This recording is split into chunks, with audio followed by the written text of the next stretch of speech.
Gilles Gansman. Bonjour à toutes et à tous, bonjour Gilles. Bonjour Valérie. Bonjour Françoise Laborde, vous êtes notre invitée. Vous êtes notre invitée aujourd'hui, journaliste, ancien membre du CSA. Vous avez publié une tribune de soutien à C8 et à Énergie 12 il y a quelques jours. Hier, la décision du Conseil d'État est tombée. L'exclusion de C8 est bien confirmée. Exclusion de C8 et de Énergie 12. On va en parler avec vous dans un instant et avec vous. Vous attendiez à cette décision, Françoise?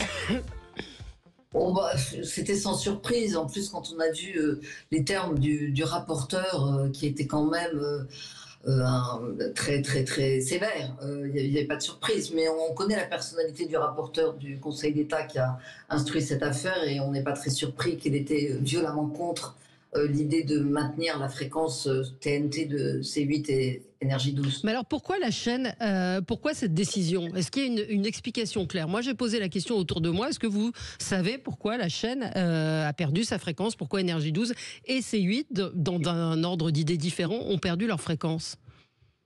Parce qu'elles ont eu le malheur de ne pas plaire à des puissants qui se sont sentis autorisés à, en effet, ne pas renouveler leur autorisation d'émettre. Mais pourquoi clairement, l'argumentation n'est pas du Conseil de l'Arcom n'est pas vous ne nous avez pas plu ou vous dites des choses qui ne nous plaisent pas. Il faut une argumentation juridique. L'argumentation on a perdu Françoise. Bon, on va passer au zapping tout de suite et puis on se reconnecte dans un instant. Sud Radio Média, l'instant zapping. Valérie, je vous ai fait un zapping évidemment consacré à cette décision, puisque hier Cyril Hanouna a fait une émission de 2h30 consacrée à l'arrêt de la chaîne. Donc évidemment, comme on est un peu en édition spéciale, j'ai fait un zapping sur ce sujet. Hier, donc, le Conseil d'État a supprimé dès la semaine prochaine. C'est ça qu'il faut qu'on se rende compte. C'est dès la semaine prochaine, la chaîne C8 et Énergie 12, entérinant donc la décision de l'Arcom. La première à l'avoir annoncé sur la chaîne, sur l'antenne de C8, c'est Pascale de la Tour-du-Pin, en prenant l'antenne. Et vous allez voir, elle a été saisie par l'émotion. Elle en a profité également pour lire le communiqué de Canal+. Émission un peu particulière pour ceux qui nous rejoignent. Vous le disiez, la décision du Conseil d'État est donc tombée dans l'après-midi, peu avant le début de cette émission. Et on est tous très émus ce soir. On est perturbés, on est en colère. C'est une journée extrêmement particulière pour nous, pour vous aussi, qui regardez cette chaîne et qui avez du mal certainement à vous dire, parce que nous, on a du mal à se le dire, que dans une semaine et un jour, c'est fini.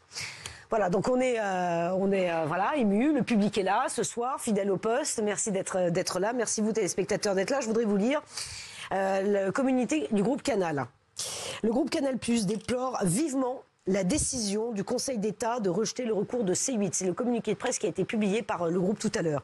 Cette décision inédite dans l'histoire de la TNT conduit à une éviction pure et simple de la chaîne C8, installée dans le paysage audiovisuel depuis près de 20 ans, se classant toujours première chaîne de la TNT et réunissant chaque jour plus de 9 millions de téléspectateurs cumulés. Un écosystème tout entier se retrouve sacrifié au regard des enjeux économiques, sociaux et concurrentiels engendrés. Près de 400 collaborateurs. Bon, c'est un peu long, pardon. Oui, mais c'est important comme communiqué. Et oui, c'est le communiqué de la chaîne. Aux 400 personnes qui ont perdu un emploi. Ouais. Les politiques ont réagi sur les réseaux. Et si les députés de la France Insoumise se sont réjouis de cette disparition, à droite, au contraire, certains ont demandé de se mobiliser. Parce qu'il reste 4 canaux qui peuvent être optionnés, comme Laurent Wauquiez qui a très vite posté une vidéo sur X. C8, c'est fini. Je vais vous expliquer pourquoi ça me choque et pourquoi est-ce qu'on doit réagir. C8, c'est une chaîne de la TNT, c'est la plus regardée. Vous êtes 40 millions chaque mois. C'est une chaîne populaire, appréciée des Français, qui émet depuis 20 ans. La fermeture de C8, elle est due à l'Arcom, une autorité administrative obscure, comme il y en a beaucoup trop dans notre pays, vous savez que je combats ça, et qui s'est arrogé un droit de vie ou de mort sur cette chaîne. On m'enlèvera pas de la tête que cette décision de fermeture de C8, elle est due à une seule chose, c'est que ça appartient à un groupe médiatique qui ne convient pas à certains et qui ne pense pas comme il faudrait. Alors on peut ne pas aimer CNews, on peut ne pas aimer C8, mais dans ce cas-là c'est simple, vous changez de chaîne. En revanche, fermer, avec cette censure insidieuse, ça c'est inacceptable. François, ça devient une affaire politique aussi. Hein. On voit qu'il y a eu très peu de réactions, à part la droite et l'extrême droite, il n'y a pas eu de réaction. C'est une absurdité, parce que franchement, ça devrait être un sujet qui intéresse toute la classe politique, de gauche comme de droite. Qu'est-ce que c'est que la TNT? Qu'est-ce que c'est que l'idée de la TNT? C'est une idée géniale. C'est une idée qui permettait à tous les Français, avec une simple antenne râteau, vous savez, la vieille antenne qu'on a sur la cheminée depuis la nuit des temps, d'avoir plus de 20 chaînes de télévision gratuitement. C'est-à-dire que c'était vraiment une forme de culture pour tous. Et dans cette offre de 27 chaînes, il y a en effet des chaînes culture, il y a des chaînes de service public, il y a des chaînes privées, il y a des chaînes de divertissement, il y a des chaînes de feuilleton, il y a des chaînes de l'Assemblée nationale, etc. Donc une diversité d'offres. Et là, subitement, il y a en effet l'Arcom qui dit « Ah bah tout compte fait, je regarde dans quelles conditions je renouvelle votre audience. Ah oui, vous avez eu des incidents. » Alors bon, en effet, il y a eu des incidents, il y a eu des amendes chères. D'ailleurs, bon, très bien, le groupe Bolloré les a payées. Et au nom de ça, on vous retire votre fréquence. Et puis Énergie 12, c'est un peu la victime collatérale. Ah ben Énergie 12, ouais, bon d'accord, vous diffusez des feuilletons, mais pas tant que ça, votre audience n'est pas terrible, on vous la retire aussi. Mais c'est impensable. Ça n'est jamais arrivé. Et alors en plus, ce qui est absurde, c'est que l'Arcom est censé non pas censurer, mais surveiller, mais protéger la TNT et la diversité et toutes les opinions. Et là, ils font exactement le contraire. Alors qu'est-ce qui va se passer demain? Les téléspectateurs qui ont envie de continuer à regarder les programmes qui leur plaisent, ils vont aller acheter un abonnement chez Netflix, chez Amazon, sur Internet, là où il n'y a aucun espèce de contrôle et d'encadrement d'aucune sorte. Et puis ce sera la mort de la TNT et de cette idée de la télévision pour tous. Parce que quand on est au fin fond de la Corrèze ou du Gers et qu'on n'a pas les moyens de s'acheter un abonnement cher, eh ben on est très content d'avoir la TNT. Et si les gens n'aiment pas C8, ils regardent autre chose. Je veux dire, il y a 27 chaînes. Est-ce que l'idée de cette TNT n'a pas été dévoyée d'une certaine manière? Ce matin, j'ai fait l'exercice de regarder les programmes de télévision. Je regarde Chérie 25. Ça commence à 9h par Snap, donc qui est une émission qui sont des documentaires sur les femmes tueuses qui ont été diffusés, multidiffusés. À 12h30, le jour où tout a basculé, pareil, émission de témoignage de 12h30 à 17h. Vous prenez Sister, vous avez Bones de 16h20 à 20h, de 12h30 à 16h20, vous avez Dr. Queen. Enfin, c'est un robinet à séries multidiffusé. C'est quand même une honte, cette TNT, pardon de le dire comme ça. Donc comment à l'époque, l'Arcom n'a pas déjà commencé à faire le ménage, ou le CSA à l'époque, dans ces chaînes qui sont indigentes. W9, c'est pareil. NCIS de 11h à 19h. Enfin, vous vous rendez compte? Mais, si vous voulez que je vous dise que la moitié des chaînes de la TNT ne respectent pas les conventions qu'ils ont signées à l'origine avec le CSA, je suis d'accord à 200% avec vous. Non, mais c'est pour ça. Si on regarde chaîne par chaîne ce à quoi ils s'étaient engagés et ce qu'ils font à l'arrivée, ça n'est pas du tout la même chose. Donc évidemment que la plupart des chaînes, en fonction de leur convention, elles ont un peu triché, elles ont pris des chemins de traverse. Je vous rappelle que BFM TV, qui est une chaîne d'information tout à fait respectable, à l'origine c'était une chaîne d'information business. C'est pour ça qu'elle s'appelle BFM TV. Oui. Alors, on va continuer le zapping. On a reperdu Françoise parce que Laborde. vous êtes à distance, je le précise. Et hier, c'était une émission spéciale, donc sur C8, où tout le monde accusait le coup. Dès la semaine prochaine, concrètement, ils seront tous au chômage. Cyril Hanouna, hier, a donné la parole aux techniciens. Ils se sont tous exprimés et leur désarroi, comme la responsable beauté Soraya. J'arrive pas à réaliser. 15 ans à tes côtés, qui nous coupe l'herbe sous le pied en plein milieu de la saison, va trouver des piges, va trouver du travail, parce qu'on a des loyers, on a des vies, c'est la vie, c'est... Moi, je réalise pas. Donc, je suis pas dans le déni, parce que, voilà, ils ont eu ta peau. C'est toi qui étais... Moi, je dis la vérité. Oui, mais justement, ils ont tout sauf ma peau, en fait. Ils vont avoir la peau de nous. Pas mal de gens, exactement. Bah voilà, c'est ça. Je sais pas combien, pas 400. Bah oui. On a des loyers, on a des crédits, bien sûr, on a des... bravo, c'est la vie, quoi. Et trouver, en tant qu'intermittent, du travail... En mars. En mars, c'est quasiment mort. C'est pas possible. C'est en plein milieu, voilà. Alors c'est aussi ça, le vrai débat, c'est-à-dire que 400 personnes, parce que c'était une chaîne, pardon de vous interrompre, c'était une chaîne qui produisait. On peut ne pas aimer effectivement Cyril Hanouna, mais c'est une émission quotidienne. Il y avait William à midi tous les midis, il y avait les Animaux de la Une, il y avait Jordan Deluxe, il y avait de la production. Philippe Labro, absolument. En fait, c'est 8 quotidiennes et 8 émissions hebdomadaires de mémoire, ce qu'a dit hier Franck Apieto, qui est le président de la chaîne, de mémoire. Il a dit 7 quotidiennes et 8 hebdos. Alors, comment vous expliquez, vous, que ça n'a pas séduit l'Arcom? Vous pensez, comme Cyril Hanouna, que c'est politique? Mais je pense que le problème, c'est que l'audiovisuel est dirigé par des gens qui n'aiment pas la télévision, qui ne regardent pas la télévision, qui ne s'intéressent pas à la télévision et qui ne comprennent rien à la télévision. Parce que leur argument, c'est de dire on vous donne gratuitement des fréquences. Mais fabriquer une chaîne, ça coûte de l'argent. Et puis, ça emploie du monde. L'audiovisuel en France, ça emploie autant de personnes que l'industrie automobile. Je veux dire, c'est pas simplement une activité où on peut où les gens travaillent pour gratuitement. Je veux dire, c'est impensable. C'est comme si on disait à Renault, vous faites une voiture qui nous plaît pas, finalement vous allez fermer l'usine et puis les travailleurs on s'en fout. Mais je veux dire, ça n'est jamais arrivé. Et c'est impensable que dans un pays qui se veut défenseur des droits de l'homme, de la liberté de penser, et d'une institution qui est censée garantir la diversité des opinions et la diversité de la liberté d'expression, on décide de fermer une chaîne sur des critères qui sont parfaitement fumeux, parfaitement fumeux. Donc c'est vrai que c'est une honte, et moi j'ai une pensée pour tous ces gens qui du jour au lendemain vont se retrouver au chômage, alors même que c'est un secteur en crise, et alors même qu'on fait rentrer 2 chaînes, on ne sait pas quelle va être leur qualité, je n'ai pas à juger de leur qualité, elles ne produisent pas pour l'instant, qui ne seront pas prêtes avant le mois de juin et le mois de septembre. Donc ça veut dire qu'on va avoir des créneaux qui vont être noirs, et qu'on met au chômage une quantité considérable, entre 400 personnes sur C8 et peut-être la moitié sur Énergie 12, dont on leur dit débrouillez-vous, c'est pas notre sujet, on s'en fout, vous avez qu'à trouver du travail ailleurs. Mais c'est impensable. Ce que disait Gilles ce matin, quand on discutait, on avait un débat sur la question, c'est que c'est une chaîne qui existe depuis 20 ans. Depuis 20 ans. Donc ça se construit, une chaîne. Là, on va avoir du tâtonnement dans les chaînes qui vont arriver. Je veux dire, quelle est l'opportunité de tout redémarrer? Enfin, on verra effectivement, mais on a une chaîne, on a une marque et voilà. Alors il faut marquer.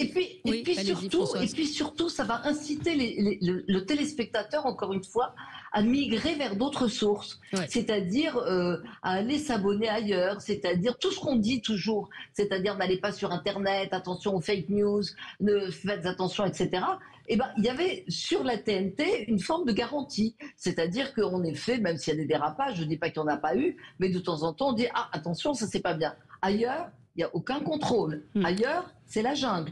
Et donc, on incite les Français, 1, à payer pour recevoir la télévision, et 2, à aller ailleurs où ils peuvent regarder tout et n'importe quoi. Alors, on va marquer une pause et on se retrouve dans un instant. Vous voulez pas ma fin en musique? Allez-y. On finit toujours en musique. Alors, je pouvais pas passer à côté du maestro de la chanson, Cyril Hanouna, pour finir mon spécial TPMP. Puisque tout est joué d'avance et l'on n'y peut rien changer, tous les pots de ta naissance, et moi je ne suis pas bien né. Vous avez vu, j'ai bien choisi l'extrait, puisque tout est joué d'avance et moi je ne suis pas bien né. Voilà. Allez, on se retrouve dans un instant avec Françoise Laborde pour parler donc de cette décision du Conseil d'État sur l'exclusion de C8 de la TNT et également de Énergie 12. À tout de suite. Le 10h midi, Sud Radio Média. Valérie Expert, Gilles Gansman, Sud Radio Média. L'invité du jour. L'invité du jour, c'est Françoise Laborde, donc journaliste et ancien membre du CSA. Beaucoup de nos auditeurs vous transmettent leurs condoléances, chère Françoise, après le décès de votre sœur, qui a beaucoup ému les Français. Vraiment, on peut le dire comme ça. Et on a une pensée très forte pour Catherine, qui était une femme formidable, élégante, cultivée. Enfin voilà, j'en profite pour le redire. Quand on l'avait reçue ici, mais c'était un soleil, c'était un sourire. Et voilà.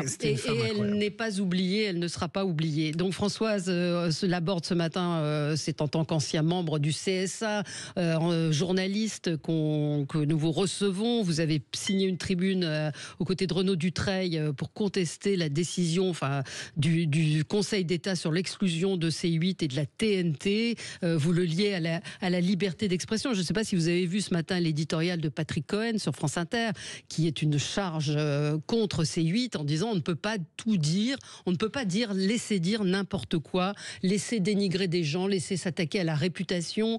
Il y a eu 35 feux rouges qui ont été franchis. Il compare cela à un retrait de permis. Comment vous réagissez à cela ? D'abord, je trouve que s'il faut commencer à interdire tous les gens qui ont des propos qui ne plaisent pas à la cour, on n'est plus dans un pays de liberté, on est en 1980. Je veux dire, Patrick Cohen, quand il était à l'interview Madame Dati en parlant de ses barésies, moi je trouve ça parfaitement déplacé et je trouve qu'il n'a pas à lui demander comment elle est habillée. Je trouve ça misogyne, sexiste et extrêmement désagréable et pour autant, je ne pense pas qu'il faille supprimer Patrick Cohen de l'antenne. Et je considère que c'est une forme de dérapage, oui. Donc tout ça n'a pas de sens. Et alors Énergie 12, quelle est la raison pour laquelle on supprime Énergie 12 ? Parce que les feuilletons d'Énergie 12 n'ont pas l'heure de plaire à Monsieur Cohen. Enfin, qu'est-ce que c'est que ces gens qui se permettent de condamner leurs confrères et de dire du mal d'eux alors qu'eux-mêmes ne sont pas exempts de défauts et de critiques ? Enfin, tout ça n'a pas de sens. Depuis quand dans ce pays on valorise la censure ? Enfin, qu'est-ce que ça veut dire ? Il n'a pas lu Voltaire, Patrick Cohen ? Il ne connaît pas cette expression ? Je ne partage pas votre opinion, mais je me battrai pour que vous puissiez l'exprimer. Donc, en effet, très bien, Cyril Hanouna, à un moment donné, s'est interrogé sur l'utilité du vaccin. Et alors, il n'a pas le droit ? C'est interdit de s'interroger sur l'utilité du vaccin ? Depuis quand c'est interdit ? Je veux dire, c'est un débat qu'on peut avoir quand même. Mais comment Oui, alors on va écouter peut-être hier Cyril Hanouna qui, en fin d'émission, a livré sa vérité, a exprimé en quelque sorte qui était responsable le pourquoi. De la suppression de C8. Écoutez. Alexis Colère, apparemment, les infos que j'ai, bien sûr à prendre des pincettes, mais aurait monté un dossier pour l'arrêt de C8 parce que il veut vraiment contrôler l'audiovisuel. Et il a vu que nous, on était difficilement contrôlables. Il aurait monté le dossier avec Roch-Olivier Mestre, voilà, parce qu'il est soucieux du contrôle de l'audiovisuel, sans en parler à Emmanuel Macron. Et il a eu ensuite l'info, Emmanuel Macron, il a eu l'info de ce dossier et qu'ils allaient arrêter C8, c'était engagé. Je vous le dis. Et il ne pouvait pas revenir dessus sans remettre en cause la séparation des pouvoirs. Est-ce que quand vous étiez au CSA, et c'est la question que je me suis posée en entendant Cyril Hanouna, est-ce que vous, quand vous étiez au CSA, il y a eu des interventions de la présidence ou du conseiller de la présidence ? Est-ce qu'il y a eu des moments où le patron du CSA, quand vous étiez, a été obligé d'appliquer des consignes politiques ? Alors, obligé d'appliquer des consignes politiques, je n'irai pas jusque-là.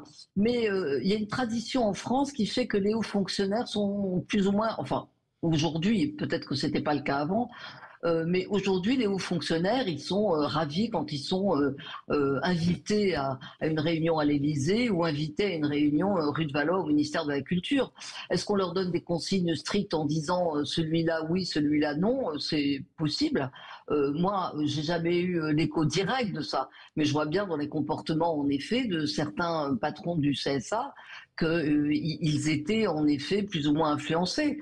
Et ce que je déplore, c'est que quelqu'un comme Roch-Olivier Mestre, qui est à la fin de sa carrière, parce que sa carrière est plutôt derrière lui que devant lui, il se serait grandi en disant que justement, en tant que patron de l'Arcom, il prenait les décisions tout seul et qu'il n'avait pas besoin d'avoir des consignes de M. Colère ou de quiconque d'autre, puisque après tout, l'Arcom est censé être une autorité indépendante. Donc je pense qu'il faut arrêter de nommer à l'Arcom des présidents qui sont issus du Conseil d'État, qui retournent au Conseil d'État dès qu'ils ont quitté l'Arcom ou le CSA, et qui sont au fond toujours du côté du pouvoir, parce que c'est ça la réalité. Ce sont des politiques, mais néanmoins... Ce ne sont même pas des politiques, ce sont des fonctionnaires qui obéissent. Néanmoins, l'accusation que porte Cyril Hanouna est très grave contre Alexis Colère.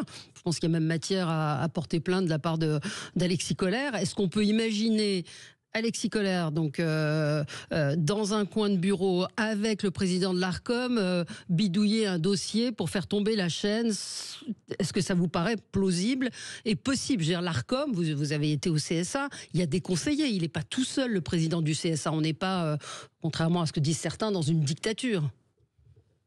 Oui, mais comment dire Comment ça se passe une délibération, oui. Ça dépend des personnalités des uns et des autres. Si vous nommez comme membre du collège des gens qui n'ont pas l'habitude de se taire et qui ont l'intention de faire passer leurs idées quoi qu'il arrive et quoi qu'il en coûte, vous avez une autorité indépendante. Si vous nommez des gens qui espèrent demain avoir un autre poste, quelque chose, une récompense quelconque, vous avez des gens qui obéissent. Après, c'est une question, j'allais dire, de colonne vertébrale personnelle. Je ne vais pas vous citer la phrase célèbre de Jacques Chirac, on greffe de tout aujourd'hui, un peu vulgaire, donc je vais vous épargner la phrase, mais c'est ça. Je veux dire, ce qui manque, c'est le courage politique. Après qu'il y ait des réunions à l'Élysée entre un conseiller et le patron de l'Arcom, en soi, c'est pas choquant. J'allais dire, c'est comme les journalistes qui vous disent je ne déjeune jamais avec aucun politique pour pas être influencé. Si, c'est votre métier. Donc il faut y aller. Il faut au contraire rencontrer les gens. Il faut savoir, mais il faut savoir dire non. Je veux dire, c'est pas parce qu'on rencontre un conseiller du président de la République qu'il faut dire oui monsieur, bien monsieur, je vais faire ce que vous me demandez. Alors est-ce qu'Alexis Kohler a pris sur lui de faire ça? J'en ai pas la moindre idée et franchement je m'aventurerai pas là-dessus. Mais ce qui est clair de toute façon, c'est que je pense que l'Arcom n'a pas fait preuve de la plus grande indépendance qu'on puisse attendre d'une autorité indépendante dans cette décision. Et je trouve ça triste. Oui, mais ça veut dire quoi? Quel est le but? Parce que moi, je n'arrive toujours pas à m'expliquer. Quel est le but recherché par la suppression de cette chaîne? C'est-à-dire, c'est faire taire Cyril Hanouna, c'est s'attaquer à Bolloré, il faut argumenter pour supprimer une chaîne. Donc, si on reprend ce que dit Patrick Cohen, c'est 36 feux rouges, entre guillemets, franchis, avertissement, amende, que certains considèrent comme une double peine. C'est-à-dire qu'ils ont payé et en plus on supprime la chaîne. Mais pourquoi on supprime la chaîne? Pourquoi on supprime la chaîne? L'argument, il y a bien un point de départ qui est que peut-être, effectivement, ce sont les propos qui dérangent. Parce que la chaîne ne plaît pas. C'est pas très compliqué à imaginer, parce que la chaîne ne plaît pas et qu'en effet on a trouvé des arguments pour supprimer la chaîne. Et puis on peut multiplier aussi les sanctions pour dérapage. Moi j'ai vu le nombre de fois où on s'interrogeait sur mettre une sanction, pas une sanction, est-ce qu'on est plus ou moins sévère. Donc on peut multiplier les sanctions. Il y a plein de chaînes qui n'ont pas respecté encore une fois leur cahier des charges et puis on n'a pas fait de sanctions, on a fait un petit communiqué en disant c'est pas bien, on a convoqué le patron de la chaîne, parce qu'on peut doser les sanctions. Si on veut être très sévère, on met de plus en plus de sanctions et à l'arrivée on dit quoi?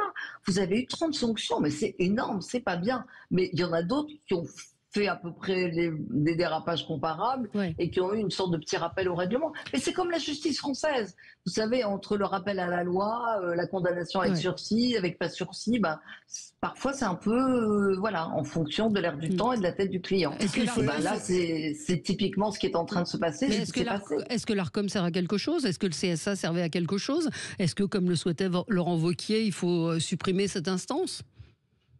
Moi, je pense que l'Arcom ou le CSA a servi à quelque chose quand ça a permis justement de faire émerger une diversité d'opinions, une diversité de chaînes, quand ça a permis de mettre en œuvre quelque chose de nouveau et de formidable comme a été la TNT, quand ça permet de développer des nouvelles fréquences radio, quand ça permet de multiplier les offres.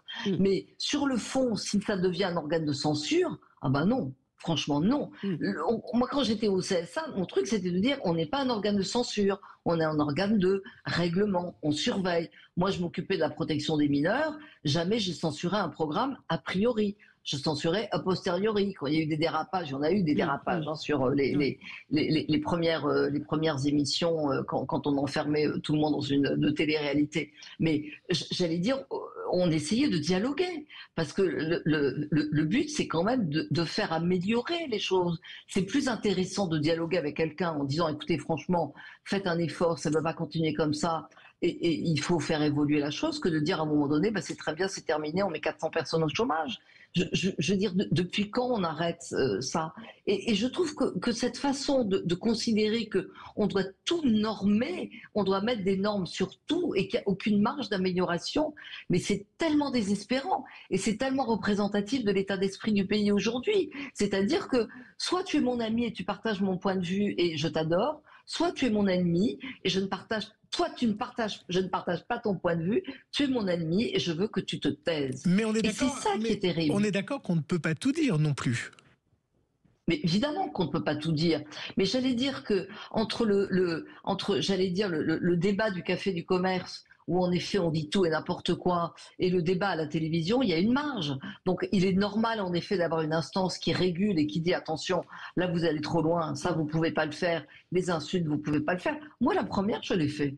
Encore une fois, quand il y avait la télé-réalité et que les participants s'insultaient copieusement, j'ai dit si vous continuez comme ça, on va arrêter. Mais il y a eu, mais j'ai pas pris des sanctions pour arrêter la télé-réalité en soi. Mais pourquoi il y a eu la télé-réalité? Parce qu'il y a eu un autre règlement avant qui interdisait qu'on produise des feuilletons. Donc à un moment donné, au lieu de continuer à produire des normes et des normes et des normes et des normes et interdire tout, on finit par réduire un espace et on oblige les gens à faire quoi? Tout le monde va s'acheter une parabole pour aller recevoir des chaînes qui sont pas contrôlées, qui viennent du Beloutchistan occidental, des États-Unis, qui sont des trucs absolument horribles et on va penser que c'est mieux. Mais enfin, ça n'a pas de sens. Alors, et demain, si on change de pouvoir politique, il y aura eu le précédent de l'Arcom et un autre pouvoir politique dira bah tiens, on va interdire telle et telle chaîne parce qu'elle nous plaît pas et qu'elle n'a pas l'air de nous plaire. C'est impensable. Donc, il serait temps en effet que ces autorités indépendantes soient vraiment indépendantes et qu'à un moment donné, elles prennent aussi le pouls de l'opinion. Je veux dire, ça peut pas être 7 personnes tout seul dans un bureau qui regarde jamais la télévision qui décide. Il y a de moins en moins de gens de la télévision à l'Arcom. Oui, c'est vrai. On va marquer une pause et on se retrouve dans un instant avec vous, Françoise Laborde, pour parler donc de la disparition de la décision du Conseil d'État qui confirme l'exclusion de C8 et de Énergie 12 de la TNT. À tout de suite. Le 10h midi, Sud Radio Média, Valérie Expert, Gilles Gansman, le supplément média. On était en train de parler de la liberté d'expression et des limites, qui est une chose compliquée. Françoise Laborde, vous êtes notre invitée ce matin pour évoquer la décision du Conseil d'État qui confirme l'exclusion de C8 et de Énergie 12 de la TNT. Sur peut-on tout dire et peut-on, c'est ce que, encore une fois, qui est le seul un peu à mettre les pieds dans le plat, Patrick Cohen, ce matin, qu'on l'aime ou qu'on ne l'aime pas, il a le mérite quelque part de dire une opinion un peu différente et de dire on ne peut pas s'attaquer aux gens de cette manière. Donc on ne peut pas parler n'importe comment, dire n'importe quoi. On avait ce débat avec Gilles. Oui, mais en même temps, j'allais dire, bon, moi je regarde pas beaucoup TPMP, mais le peu que j'ai regardé me fait dire qu'il y a quand même des gens avec des points de vue complètement différents qui sont sur l'antenne. Il y a de la contradiction, les gens parlent de tout le monde, oui. Je veux dire, il y a des gens qui sont manifestement de gauche, voire d'extrême gauche, il y a des gens qui sont de droite, il y a des animateurs, il y a des influenceurs, il y a des journalistes, il y a une sorte de panel extrêmement diversifié. Et puis, j'allais dire, encore une fois, à l'Arcom, on n'est pas là simplement pour censurer. Je vais vous donner un exemple. Moi, j'étais au CSA quand il y a eu les attentats de Charlie Hebdo et l'affaire de l'hypercachère. Et j'ai eu des prises de bague très violentes à l'époque avec Olivier Schramek. Voilà. Et à un moment donné, je lui ai dit, il faut absolument qu'on réunisse tous les patrons de chaînes parce qu'on ne peut pas continuer comme ça. Et je suis journaliste, en laissant les chaînes en direct donner des informations qui sont susceptibles d'être utilisées par les terroristes, et notamment le journal de 13h de France 2, qui était en direct avec un des garçons qui était otage des terroristes. Et à un moment donné, on a dit c'est pas possible de continuer comme ça. Donc qu'est-ce qu'on a fait? On a été 2 conseillers à dire il faut inviter tous les patrons, tous les responsables des directeurs d'information des chaînes, et puis on va leur dire il faut arrêter ça. Ça n'est pas possible, vous mettez les gens en danger, vous mettez la police française en danger, vous mettez les otages en danger, etc. etc. Ils l'ont fait, très bien. Il y a eu une réunion, ça s'est très bien passé. On n'a pas pris de sanctions. On n'a pas dit, ah là là, mon Dieu, quelle horreur, alors attendez, vous avez fait ça. Mais effectivement. Non, parce que, encore une fois, c'est de l'intelligence, c'est de la cogestion, c'est à un moment donné du dialogue. Quand on est journaliste, et moi la première, on a envie d'être sur le terrain, on ne réfléchit pas forcément, on va voir l'info en premier. Mais le rôle de l'ARCOM, c'est de dire il faut arrêter. Mais est-ce que l'ARCOM, oui c'est ça, n'aurait pas dû mettre des garde-fous comme ils ont commencé à le faire en disant il faudrait que l'émission soit en différé, c'est-à-dire mettre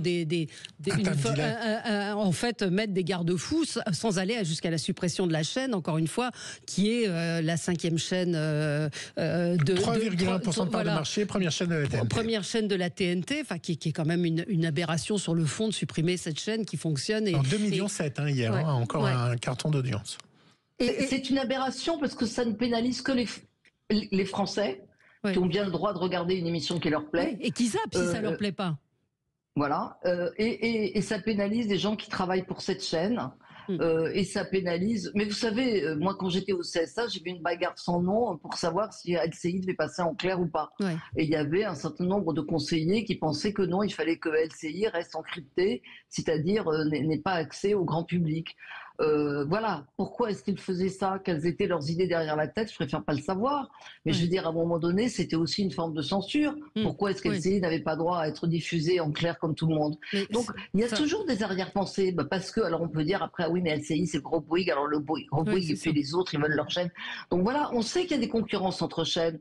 On sait qu'entre chaînes, il y en a qui poussent et qui disent, ah ben chic, alors un tel a plus le droit d'émettre, truc, machin. Bon, ça fait partie, je vais aller dire, des petits arrangements ou des petites influences entre chaînes, mais fermer une chaîne, deux en l'occurrence, ça, franchement, ça dépasse tout ce qu'on peut imaginer. Et je pense que si Canal+ fait un recours en Cour européenne des droits de l'homme en disant qu'au nom de la liberté d'expression et de la diversité des opinions, la décision de l'ARCOM maintenue par le Conseil d'État est complètement et n'est pas conforme au droit, je pense qu'ils peuvent gagner et je pense qu'ils gagneront. Parce qu'en effet, alors ça ne changera rien au fait que la chaîne est interdite, ou la chaîne n'est pas renouvelée comme on veut. On fait ça. Mais ils vont le faire ou pas, à votre avis? Ils vont aller jusqu'à la Cour européenne des droits de l'homme?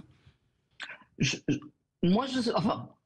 pense que oui, parce que symboliquement, le fait que ça leur donne raison contre l'ARCOM et contre le Conseil d'État, ce serait symboliquement extrêmement important et ça apporterait la preuve qu'en effet, c'est une forme de censure et d'atteinte à la liberté d'expression et que l'ARCOM n'a pas respecté ce qui est son rôle, c'est-à-dire d'assurer la diversité et le pluralisme des opinions. Moi, quand j'entends des gens qui se félicitent en disant « Ah, chic, on les entendra plus », mais c'est quoi le pluralisme des opinions? Bien sûr.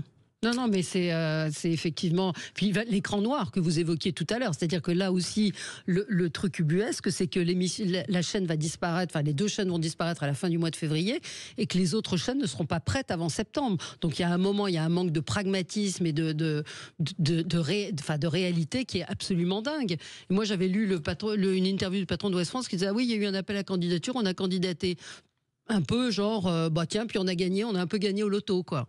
Donc c'est non mais c'est exactement ça. Mais c'est la maladie française, c'est ubuesque. Je vous rappelle qu'il y a quand même toujours aussi un procès qui est en cours dont plus personne ne parle. Le fait qu'on ait donné une fréquence à quelqu'un qui l'a revendu des millions et des millions d'euros et qui, lui, pour le coup, a embauché, je ne sais plus combien c'était, 20 millions, 30 millions, 40 millions. Numéro 23, c'est ça, la chaîne 23. Oui, voilà. Et là. Là, on n'a pas dit comment, qu'est-ce que c'est, qu'est-ce qui se passe, et on n'a pas coupé l'antenne. On n'a pas dit ah ben non, vous n'avez pas le droit, donc on arrête la diffusion. On a dit ah oui quand même, c'est pas très moral de faire ça. On se voit attribuer une fréquence gratuitement, puis après on la revend. Ah c'est pas moral, mais bon, en même temps on vous sanctionne pas. Ça, c'est pour ça que les sanctions, c'est vraiment à la tête du client. Alors Valérie Françoise, je vous propose d'aller dans le passé, de revenir au mois de mars, il y a 20 ans, et c'était la naissance de Direct 8. Et voici la première minute de Direct 8 avec Vincent Bolloré, et puis il était accompagné à l'époque du patron de la station, et évidemment, j'ai un trou sur le patron, Philippe Labroue.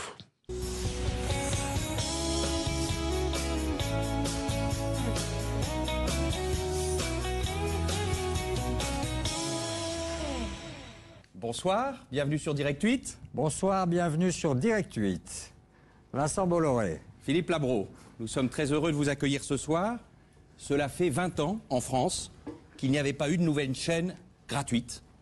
On a vu fleurir de nombreuses chaînes payantes, mais pas de chaîne gratuite depuis la naissance de la 6. Et on est heureux ce soir d'inaugurer la TNT, qui va permettre à 45 millions de Français d'avoir des nouvelles chaînes. Alors on voudrait évidemment saluer d'abord nos concurrents et amis. Bien sûr. Et en particulier peut-être Jean-Paul Baudecroux et Énergie.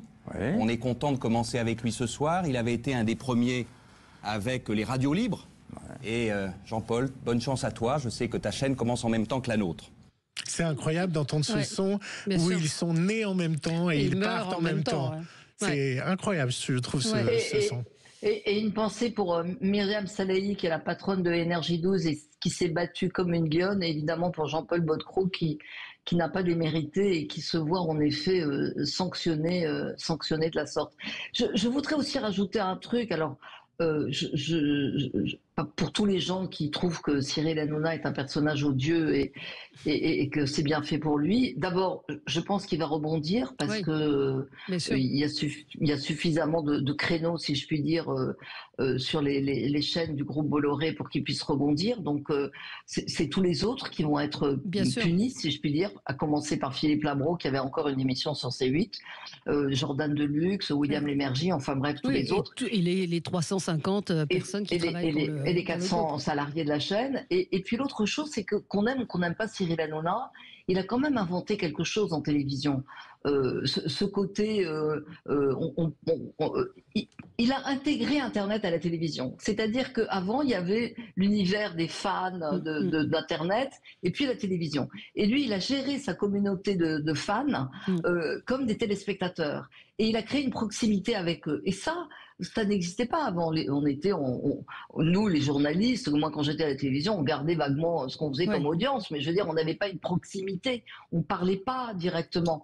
Et lui, il a inventé ça, et il a inventé en effet de s'entourer de chroniqueurs avec des profils complètement différents. Il y en a qu'on adore, il y en a qu'on déteste, et tout le monde a droit à la parole à égalité.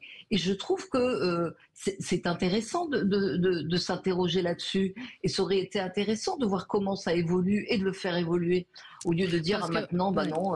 Vous avez raison de le dire, c'est-à-dire que Cyril Hanouna visiblement était dans la cible de cette interdiction. Et c'est le seul qui risque de s'en sortir. Alors, il emmènera des gens avec lui, bien évidemment, mais on ne le fera pas taire. C'est bien le paradoxe d'une chaîne qui va disparaître avec un animateur qui n'est pas décidé à arrêter. C'est sûr, sûr. Et c'est toute la bêtise. Et c'est toute la bêtise et la stupidité de cette décision. Mais c'est vraiment un mal français. Hein, je veux dire.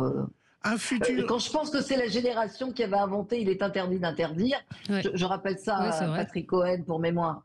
Peut-être qu'il l'a scandé à l'époque. Alors un futur peut-être pour Cyril Hanouna qui sera pas forcément audiovisuel mais aussi politique. C'est un petit clin d'œil à la rumeur de sa présentation à la présidence en 2027. Bruce Toussaint l'a évoqué dans Bonjour. Il n'y a pas une personnalité politique que vous avez interviewée qui considère que éventuellement la classe politique est peut-être un tout petit peu responsable de cette possibilité de l'espace qu'elle peut éventuellement laisser à une personnalité, quelle qu'elle soit, que ce soit Cyril Hanouna ou une personnalité comme ça, hors du sérail. Ça n'est pas c'est quand même un problème. Parce qu'en réalité, il y a un espace. Et il n'y a jamais eu autant d'espace. Il est très populaire en effet, et surtout, il me semble qu'il n'y a jamais eu autant d'espace. Bon, Françoise, vous avez un poste de ministre de la Culture qui vous attend. Oui, sûrement.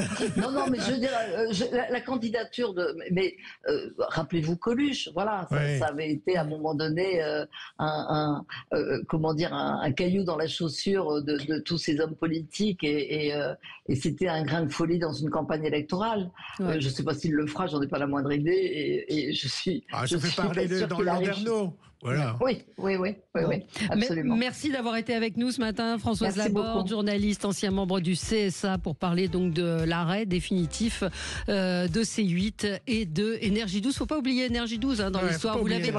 Vous l'avez dit au début, dommage collatéral, parce que pourquoi Énergie 12 et pas W9, pourquoi JW ou Chéri 25, qui sont, encore une fois, je le rappelle, des chaînes d'une indigence absolue. Derrière, la vie de Chéri 25, elle est très très en danger, parce que l'écosystème de Énergie 12 plus Chéri 25, c'était un vrai écosystème économique. Sans Énergie 12, ça va être très compliqué de garder Chéri 25. C'est sûr. On se retrouve dans un instant pour les débats. À tout de suite.